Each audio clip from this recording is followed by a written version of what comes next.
Salut, donc bon lundi. Puis présentement, 14h24, je vais vous faire la lecture d'un programme que j'ai trouvé sur le gouvernement du Canada qui s'appelle Principe de Jordan. Je vais m'asseoir.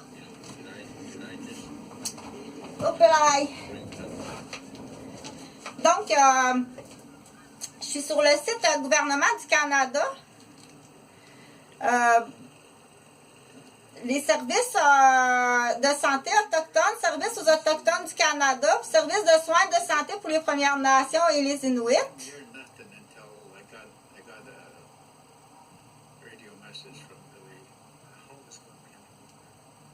Donc, rapidement, je te donne tout de suite le numéro de téléphone.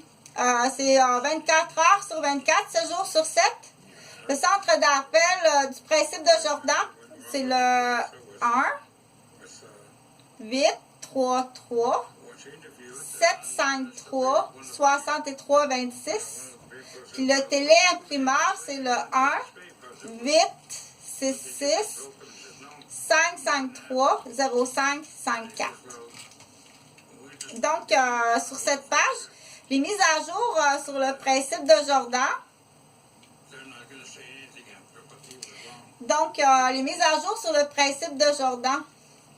De janvier à mars 2021, le Service Autochtone Canada a lancé un appel de proposition pour solliciter les services de professionnels dans les domaines de la santé, du travail social et de l'éducation pour examiner les appels et formuler les recommandations dans le cadre du nouveau comité externe des appels relatifs au principe de Jordan. L'appel de proposition est maintenant terminé. Merci à tous ceux et celles qui ont manifesté leur intérêt. SAC communiquera les résultats du processus aux personnes ayant postulé une fois l'évaluation des propositions complétées. Autre mise à jour sur le principe de Jordan. En vertu du principe de Jordan, nous veillons à ce que les enfants des Premières Nations puissent avoir accès aux produits, aux services et aux mesures de soutien dont ils ont besoin. Au moment où ils en ont besoin, tout en travaillant avec les partenaires des Premières Nations, les provinces et les territoires pour élaborer des approches à long terme qui permettront de mieux répondre aux besoins uniques des enfants des Premières Nations.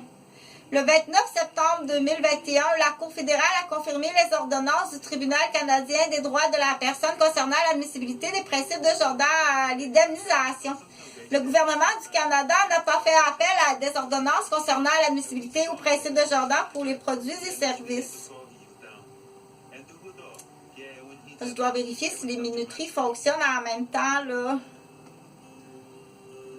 Donc, cela signifie que les familles des Premières Nations peuvent continuer à avoir accès au principe de Jordan selon les mêmes critères d'admissibilité qui sont en place depuis le 25 novembre de l'an 2020. Pour en savoir plus, vous pouvez visiter qui est admissible. Donc, pour en savoir plus sur la dernière décision de la Cour fédérale en matière de services à l'enfance et à la famille sur les principes de Jordan, ou sous d'autres décisions connexes, consultez chronologie, le principe de Jordan et les services à l'enfance et à la famille des Premières Nations.